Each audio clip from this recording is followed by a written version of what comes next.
Justin Brownlee kumpirmado maglalaro sa overseas habang naghihintay sa next game nga po ng Gilas Pilipinas sa FIBA Asia Qualifiers 2025.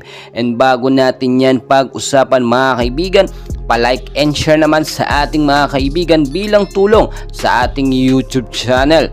Well mga kaibigan, hindi pwedeng matenga or mapahinga si Justin Noypi Brownlee natin matapos ang dalawang laban ng Gilas sa Hong Kong, China at Chinese Taipei. Natanggal yung kalawang ni Justin Brownlee.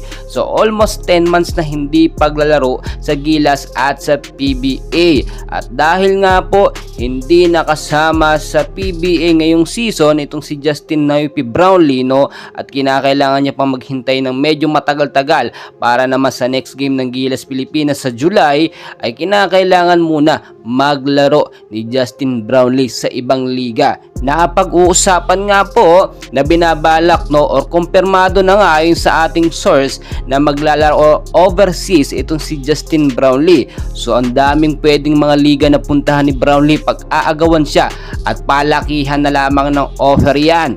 Ayon po sa ating nakuhang source, may nanalo na at may napipintunan at napupusuan na liga na paglalaruan itong si Justin Brownlee. Ang tinutukoy po natin dito na kung saan maraming mga young Gilas player na naglalaro sa B-League nga po, which is nandyan sila Kai Soto, Dwight Ramos, AG Edu, Carl Tamayo at madami pa. Pagka po kasi hindi naglaro sa ibang liga si Justin Brownlee, mapapahinga po siya ng matagal at baka kumupas ang kanyang galing at talento sa paglalaro. Kung titignan ninyo, wala naman pong problema yan ayon kay Coach Tim Con. Kapag ka at anytime na kailangan siya ng Gilas Pilipinas para sa FIBA, ay always available si Justin Noypi Brownlee dahil siya nga po ang naturalized player ng Gilas Pilipinas. So deserve naman ni Justin Brownlee na makapaglaro sa ibang liga, no, dahil nga hindi siya nakaabot sa PBA at matagal pang next game ng Gilas Pilipinas. Kung titignan po ninyo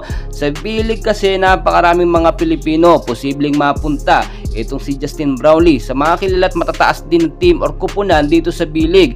And hopefully kung maglaro nga sa Japan B-League itong si Brownlee, no, ay makasama niya ang ating ilang mga Gilas young Gilas player na naglalaro sa B-League, si Kai Soto, AG Edu, Carl Tamayo, Dwight Ramos, marami pa mga kaibigan. Sana nga, no, dito na lang sa Yokohama o kaya sa Hiroshima makapaglaro si Justin. Kaya naman mga kaibigan, sa amang liga mapunta itong si Justin Brownlee o saang kupunan man, always pa rin po natin siyang suportahan dahil hindi na mawawala na isa si Justin Brownlee sa nagbigay ng karangalan sa Gilas Pilipinas, especially yung mapataas yung rank natin at makilala tayo sa Asia. Well mga kaibigan, patuloy ko po kayong i-update and please huwag kalimutan mag-like and subscribe for more Gilas update. Maraming salamat po.